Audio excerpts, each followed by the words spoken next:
بشيرا ونذيرا وداعيا إلى الله بإذنه وسراجا منيرا أما بعد فقد قال الله تبارك وتعالى في كلامه المجيد وفي فرقانه الحميد সকলে আমার সাথে পড়ি আউযু বিল্লাহি মিনাশ শাইতানির রাজীম বিসমিল্লাহির রহমানির রহিম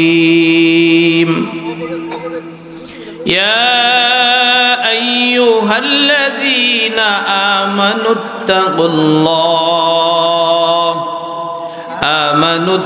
আমানুত্তাকুল্লাহা ওয়া কুলু কওলান সাদীদা يصلح لكم أعمالكم ويغفر لكم ذنوبكم ومن يطع الله ورسوله فقد فاز فوزا عظيما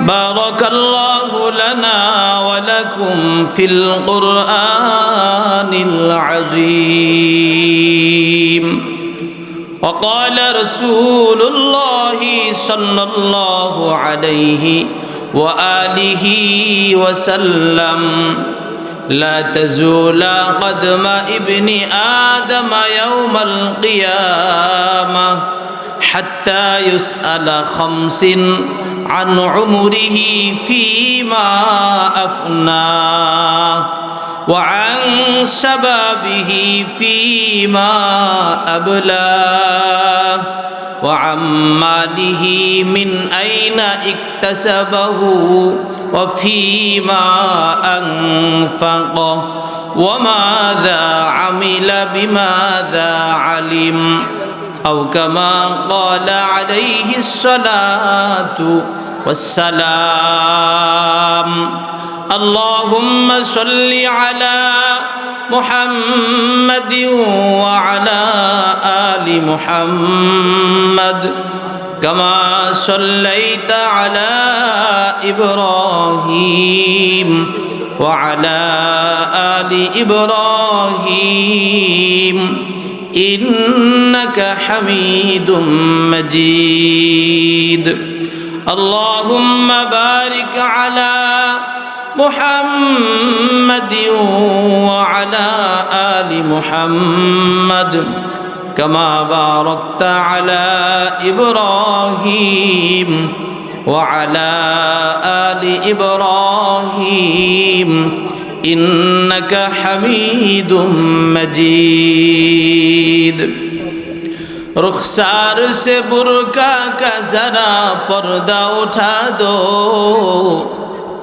रुखसार से बुर्का का जरा पर्दा उठा दो लिल्लाह मुझे हुस्न खुदा दाद दिखा दो लिल्लाह मुझे हुस्न खुदा दाद दिखा दो मैं दूर हो मजबूर हो ऐ सैयद आलम मैं दूर हो मजबूर हो ऐ सैयद आलम दीदार दिखाते नहीं आवाज सुना दो दीदार दिखाते नहीं आवाज सुना दो ऐ बहर करम सदका हुसैन बिन अली का ऐ बहर करम सदका हुसैन बिन अली का पियासा हो मुझे शरबत दीदार पिला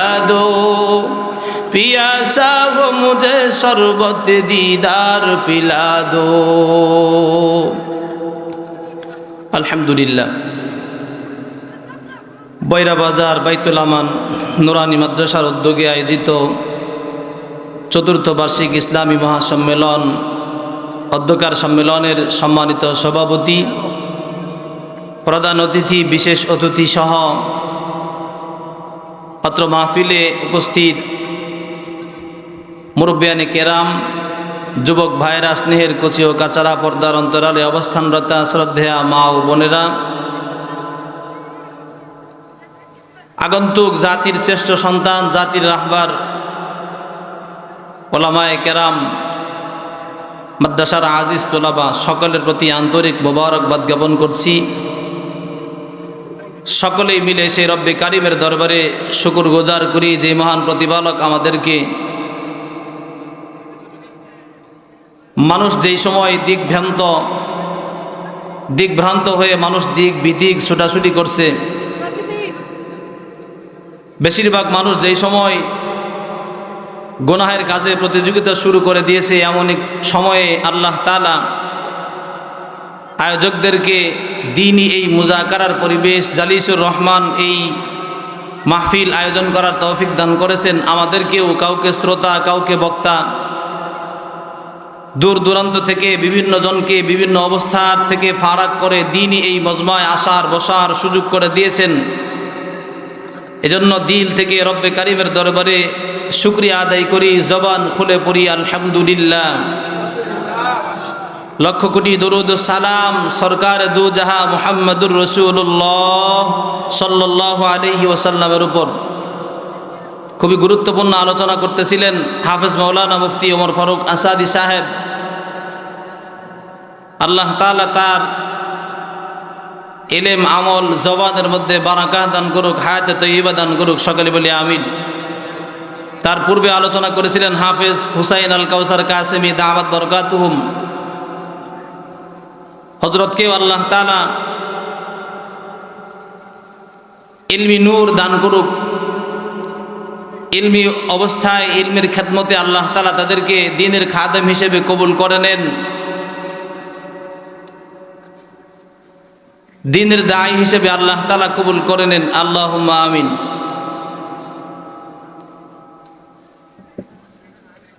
আয়াতে কারিমা তেলাওয়াত করেছি কোরআনে হাকিমের 33তম সূরা সূরাতুল আহজাব থেকে। আমি একটু প্রশ্ন করতে চাই, কোরআনে হাকিমের সূরা কতগুলা? 114টি। দ্বীনের মজলিসে আসছে, এখান থেকে কিছু শিখা চাই, ঠিক কিনা? 114 সূরার মধ্যে 33তম সূরা সূরাতুল আহজাব থেকে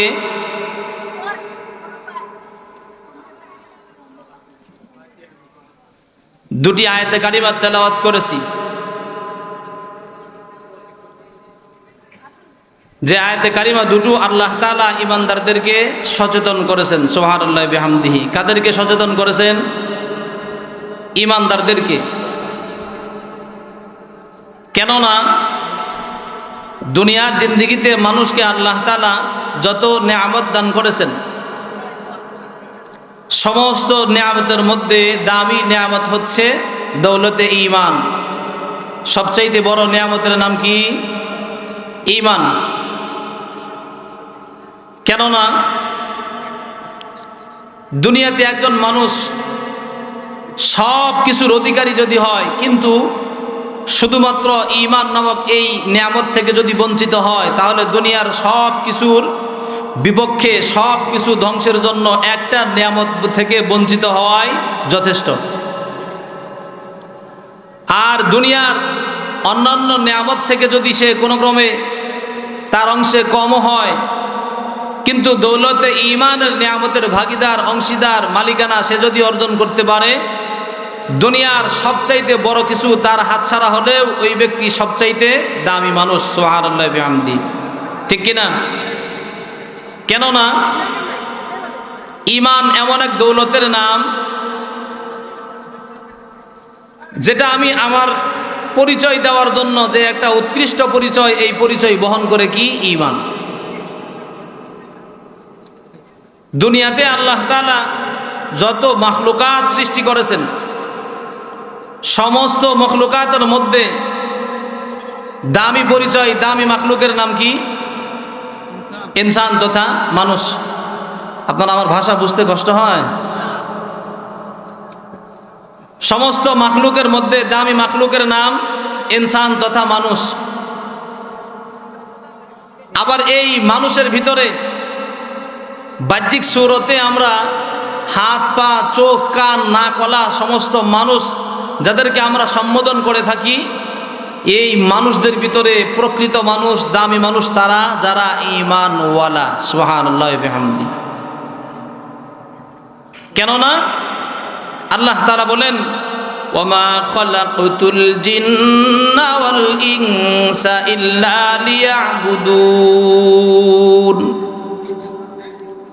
ওয়ামা খালাকতুল জিন্না ওয়াল ইনসা ইল্লা লিয়াবুদুন।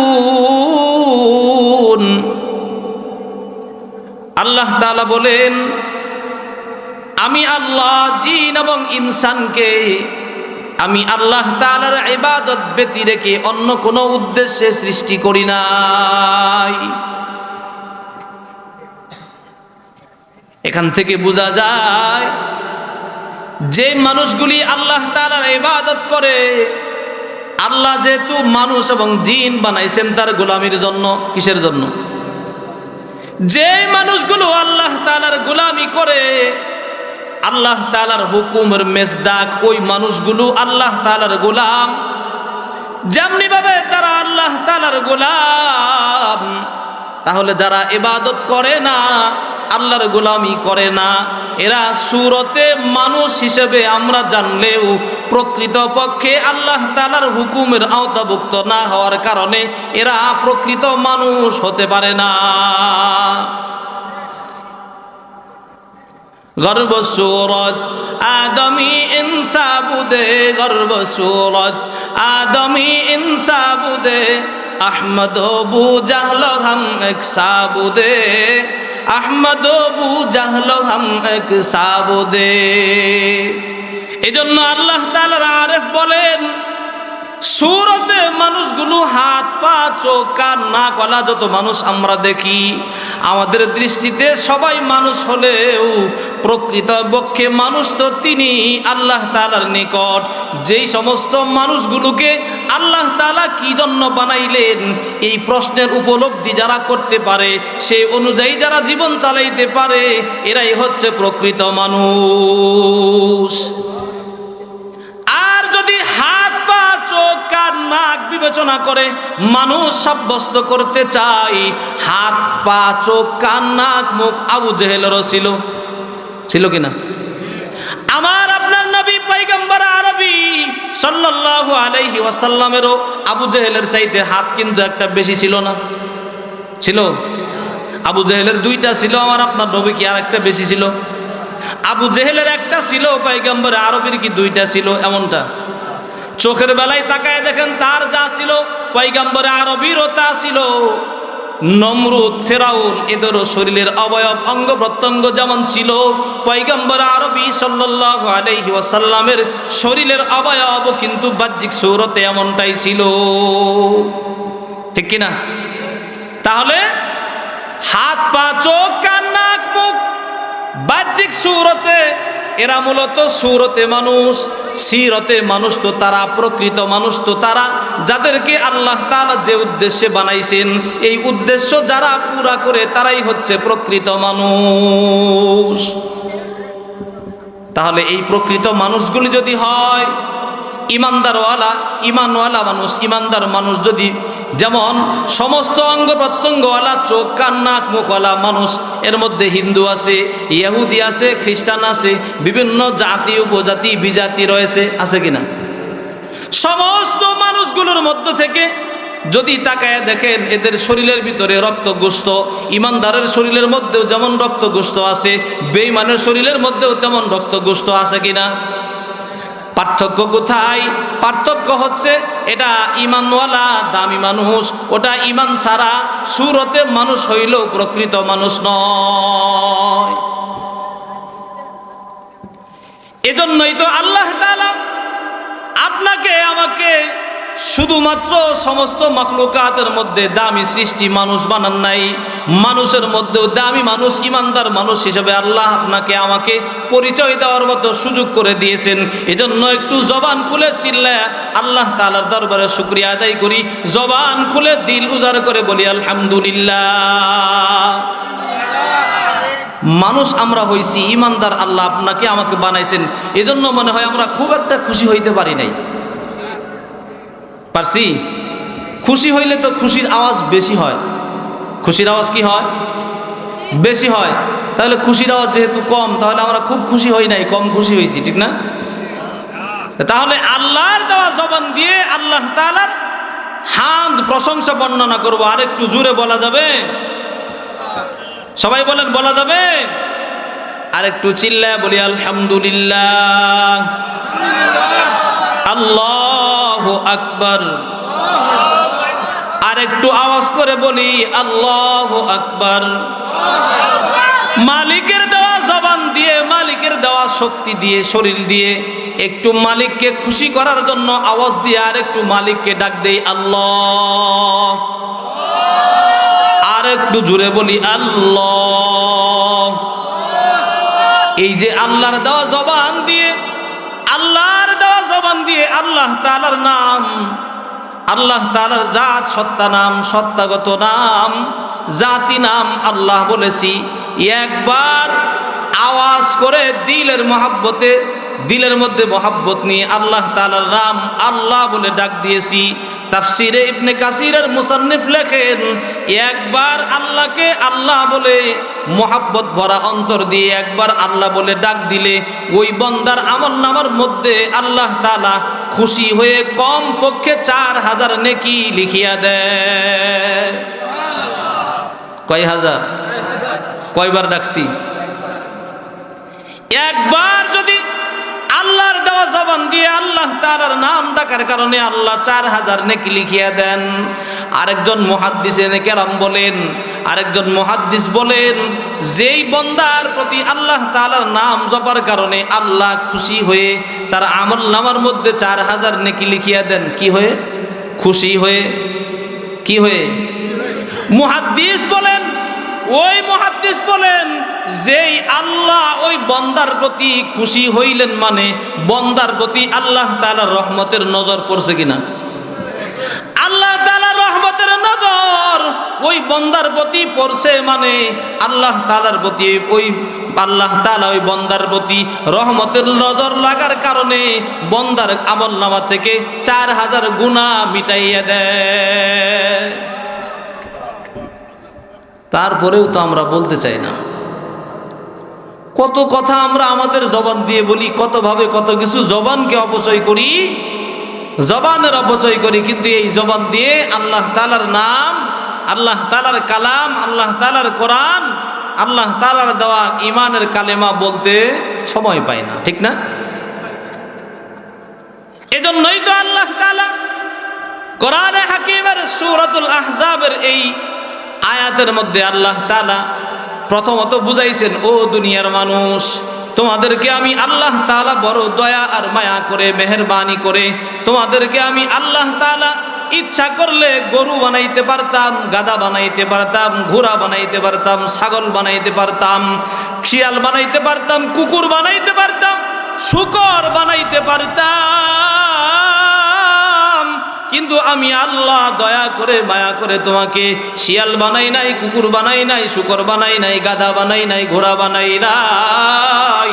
আমি আল্লাহ দয়া করে মায়া করে সমস্ত সৃষ্টির শ্রেষ্ঠ মাখলুকাত মানুষ করে দুনিয়াতে পাঠাইছি। আল্লাহ বলেন, ও আমার বান্দা, শুধু মানুষ করে পাঠাই নাই, মানুষের মধ্যে তোমরা যাদেরকে মানুষ বলে চিনো, নরিপদ, হরিপদ, ইহুদি আর খ্রিস্টান, হিন্দু বলো, সমস্ত জাতি বিজাতি, তাদের ঘরেও আমি আল্লাহ ইচ্ছা করলে পাঠাইতে পারতাম। পারতেন কিনা? আমরা কি কেউ চাইছি আল্লাহ তুমি আমাকে হিন্দুর ঘরে জন্ম দিও না, মুসলমানের ঘরে জন্ম দাও? কেউ চাইছি? আল্লাহ তুমি আমাকে মুসলমান নামদারি মুনাফিক বেঈমান তাগুতের ঘরে জন্ম দিও না, একজন সাচ্চা ইমানদারের ঘরে জন্ম দিয়ে দাও। তাও বলছি, যেহেতু বলি নাই আল্লাহ তাআলা দয়া পরবশ আপনাকে আমাকে ঈমানদার হিসেবে পরিচয় দেওয়ার মতো মুসলমানের ঘরে জন্ম দিয়া দিছেন। এটা কার দয়া? চিল্লায় বলি কার দয়া? যেই আল্লাহ ডাক দিয়ে বলেন, ও দুনিয়ার মানুষ, তুমি না চাইতেও আমি আল্লাহ তোমাকে প্রথমত মানুষ হিসেবে সৃষ্টি করেছি, এরপরে শুধু সাধারণ মানুষ হিসেবে সৃষ্টি করি নাই, একজন ঈমানদার মানুষ হিসেবে ঈমানের পরিচয় বহন করে ঈমানওয়ালা মানুষ হিসেবে ঈমানদারের ঘরে তোমাকে জন্ম দিয়া দিছি। কেমন জন্ম দিছেন, কেমন দামি ঘরে জন্ম দিছেন, দামি পরিচয় দেওয়ার সুযোগ দিছেন। এটা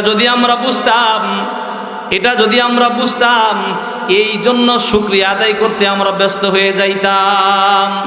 ঈমান কেমন দামি জিনিস আল্লাহর নবী সাল্লাল্লাহু আলাইহি ওয়াসাল্লাম বলেন, আল্লাহ তাআলা কোরআনে হাকিমের মধ্যে বলছেন, পরকালীন জিন্দেগিতে ওই মানুষটাই কেবলমাত্র নাজাত পাবে যার মধ্যে দৌলতে ঈমান এবং আমল থাকবে। ঈমান এবং আমল, আমলও যার পরিমাণে কম আছে, কমপক্ষে যারা পরিমাণ ঈমানও আছে, ওই ব্যক্তিটাও পরকালীন জিন্দেগিতে কঠিন শাস্তি থেকে নাজাত পাবে। এই মৌলিক বস্তুর নাম কি? ঈমান। এই বস্তুর নাম কি? ঈমান। সেদিন দুনিয়ার রাজা বাদশাহী কোনো কিছুর বদৌলতে আল্লাহ তাআলা কি করবেন না? মুক্তি দিবেন না। মুক্তি দিবেন শুধুমাত্র কিসের কারণে? ঈমানের কারণে।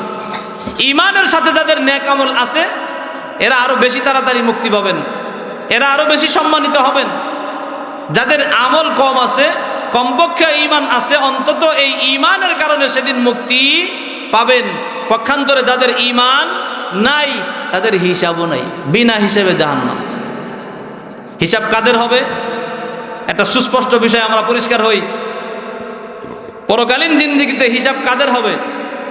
যাদের ঈমান আছে মগর আমলের ত্রুটি বিচ্যুতি আছে, কমতি আছে, এদের জন্য কি হবে? হিসাব হবে। আর যাদের ঈমানই নাই এদের কোনো হিসাবও, কথা বলেন, এদের হিসাবও নাই, বিনা হিসেবে জাহান্নাম। আবার ঈমানদারদের মধ্যে যাদের ঈমান মজবুত, আমলি তবকাতেও যারা মজবুত, এরাও বিনা হিসেবে জান্নাতে যাবে। সুবহানাল্লাহ বিহামদি।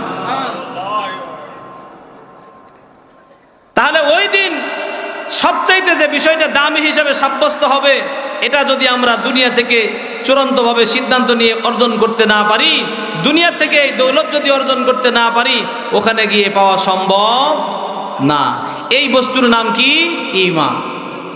আল্লাহ তাআলা ওই ঈমানদারদেরকে সাবধান করতেছেন, ঈমানদার, দুনিয়াতে আমি আল্লাহ তাআলা তুমি না চাইতেই মানুষ বানাইলাম, মানুষের মধ্যে আবার ঈমানদার মানুষের ঘরে তোমাকে জন্ম দিয়ে দিলাম। আমি আল্লাহ তোমাকে যে ঈমানদারিত্বের দৌলত তোমাকে দান করলাম, সেই ঈমানদারিত্বকে তুমি মজবুত করো। মানুষের জীবনের সবচাইতে বড় নিয়ামতের নাম ঈমান। কেননা এই ঈমান ব্যতি রেখে পরকালীন জিন্দেগিতে নাজাতের ব্যবস্থা হবে না। পরকালীন জিন্দেগিতে ঈমান ব্যতি রেখে কোনো মানুষ মুক্তি পাবে না। পরন্তু ঈমানদার মানুষের জন্য ঈমানদারিত্বের উপর চলা, ঈমানদারিত্বের উপর টিকে থাকা আরেকটা দামি বস্তুর নাম হচ্ছে তাকওয়া। আরেকটা দামি বস্তুর নাম কি? তাকওয়া। তাকওয়া কি? হযরত উমর রাদিয়াল্লাহু আনহু কাবে আহবার রাদিয়াল্লাহু আনহুকে প্রশ্ন করছেন,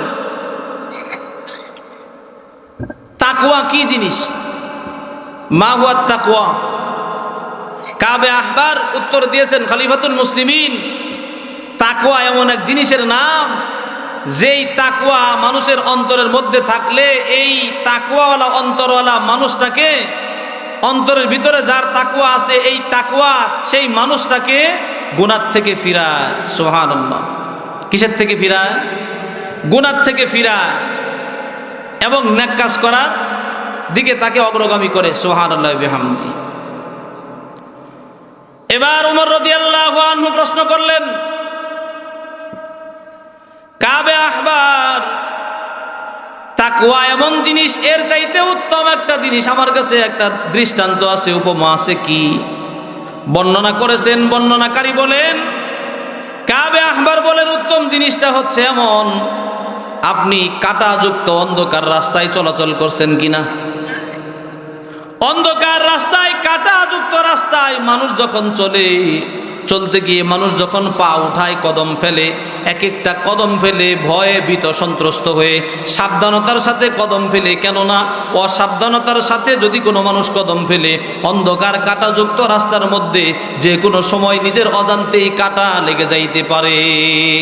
এই জন্য একটা মানুষ গিরিপথ, সুরঙ্গ পথ দিয়ে, কাঁটাযুক্ত রাস্তা দিয়ে যেমনভাবে সাবধানতার সাথে সাথে চলে, তেমনিভাবে তাকওয়াওয়ালা অন্তরালা মানুষগুলো দুনিয়ার জিন্দেগি যাপন করে এরকম ভীত সন্ত্রস্ত হয়ে কোন কাজ করলে যেন গুনাহ হয়ে যায়, আর এই গুনার কারণে পরকালীন জীবনে আল্লাহ তাআলার সামনে আমাকে গুনাহগার হিসেবে উপস্থিত হতে হয়।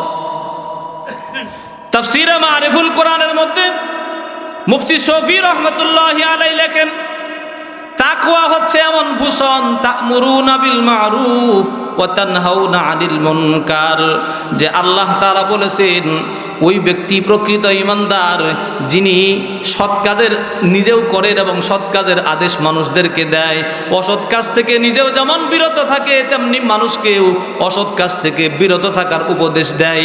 এমন কর্নেওয়ালা মানুষটাই আল্লাহ ভীতিওয়ালা, তাকওয়া সম্পন্ন মুত্তাকি।